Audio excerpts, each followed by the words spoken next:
BD news অ্যালার্টের আরও একটি সংবাদ সংযোগে আপনাদেরকে স্বাগত।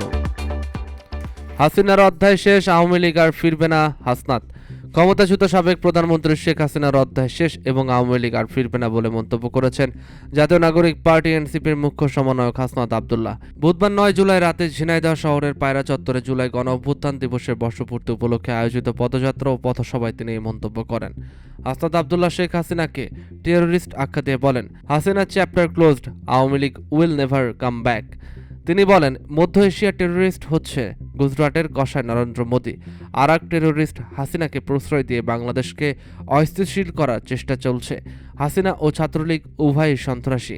হাসনাত অভিযোগ করেন, ভারতের মাটিতে বসে হাসিনা আমাদের জুলাই বিপ্লবীদের হত্যা ষড়যন্ত্র করছে।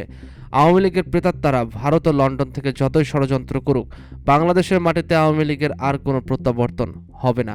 তিনি বলেন, আমরা নির্বাচনের আগে বিচার ও সংস্কার নিশ্চিত করতে চাই। আগে বিচার, পরে নির্বাচন। এই যুদ্ধ দেশ পুনর্গঠনের যুদ্ধ। তিনি সাংবাদিকদের আর্থিক দুরবস্থার কথা তুলে ধরে বলেন, বেশিরভাগ সাংবাদিককে পরিচয়পত্র ও বুম ধরিয়ে বলা হয়, এলাকায় গিয়ে খেটে খাও। সবাই আরও বক্তব্য দেন এনসিপির আহ্বায়ক নাহিদ ইসলাম, সদস্য সচিব আক্তার হোসেন, নাসির উদ্দিন পাটোয়ারি, ডক্টর তাসলিম জারা, শারজিস আলম। নাহিদ ইসলাম বলেন, ঝিনাইদহ চুয়াডাঙ্গার সীমান্তে বিএসএফ পাখির মতো বাংলাদেশিদের হত্যা করছে। এ বাহিনী মানবতা বিরোধী অপরাধ করছে, তাদের বিরুদ্ধে এখনই রুখে দাঁড়াতে হবে। তিনি জানান, সংস্কার, হাসিনা ও আওয়ামী লীগের বিচার, নতুন সংবিধান এবং জুলাই সনদের বাস্তবায়ন করেই ঘরে ফিরবে এনসিপি। সমাবেশকে ঘিরে ঝিনাইদহ শহরের প্রধান সড়কগুলো ব্যানার, ফেস্টুন, পোস্টার ছেয়ে গেছে। রঙিন ব্যানারে ফুটে উঠেছে শিশু নেতাদের মুখছবি। নেতাকর্মীদের মধ্যে দেখা গেছে উৎসবমুখর পরিবেশ, যা অনেকের চোখে এক নতুন রাজনৈতিক জাগরণের ইঙ্গিত।